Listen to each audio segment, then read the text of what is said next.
Pernikahan itu emang indah. Setiap hari hampir 1.400 pasangan di Indonesia mengakhiri pernikahan mereka di pengadilan agama. Fenomena ini bukan cuma kebetulan, karena pada faktanya perceraian itu naik terus setiap tahunnya. Kali ini kita bahas tuntas. Kenapa sih perceraian makin marak dan apa penyebab asli di balik pintu rumah tangga yang retak? Yang pertama, pertengkaran yang nggak berhenti-berhenti. Menurut BPS dan Komnas Perempuan, faktor utama penyebab cerai adalah perselisihan yang terus-menerus. Artinya ada sekitar 62-63% dari semua kasus perceraian itu terjadi karena hal ini.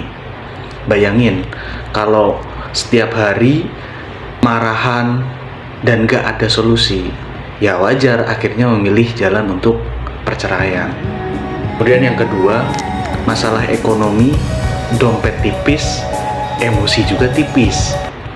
Krisis ekonomi atau keuangan jadi alasan kedua terbanyak. Jadi sekitar 24-25% kasus perceraian itu kalau tiap bulan dikejar tagihan, merasa nggak cukup, stres melanda, ujung-ujungnya perceraian.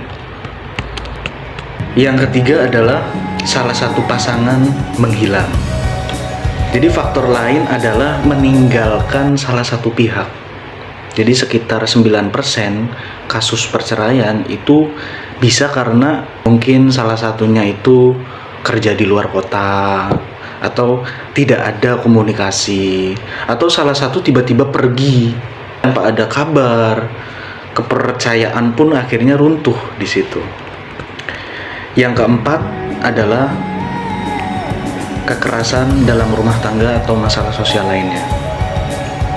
KDRT, masalah judi dan mabuk jadi pemicu sekunder. Walaupun jumlahnya lebih kecil, KDRT itu hanya 1% dari seluruh warga Indonesia. Yang melakukan judi itu 0,3 sampai 0,4%.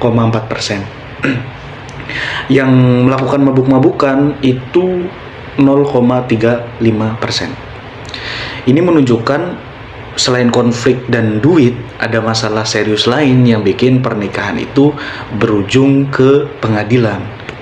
Yang kelima, perempuan semakin punya suara. Data menunjukkan perceraian semakin besar diajukan oleh istri, yaitu sekitar 70-75%.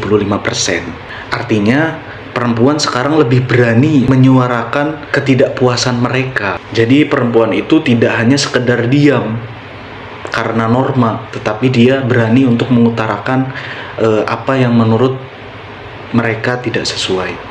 Ini jadi sinyal perubahan sosial bahwa pernikahan itu bukan terikat norma, tapi mitraan yang adil.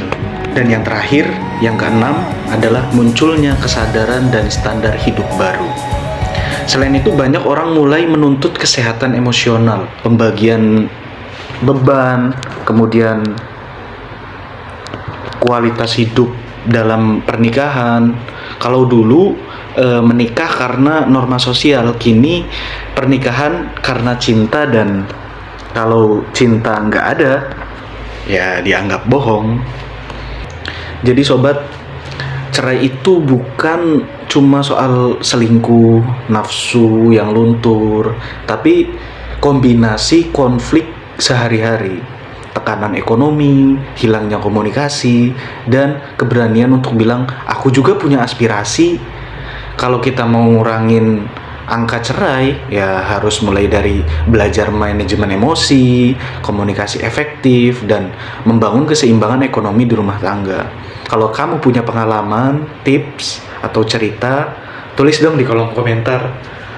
Jangan lupa like, subscribe, dan share biar banyak orang yang insight sama hal ini. Dan sampai ketemu lagi di video selanjutnya. See you next time.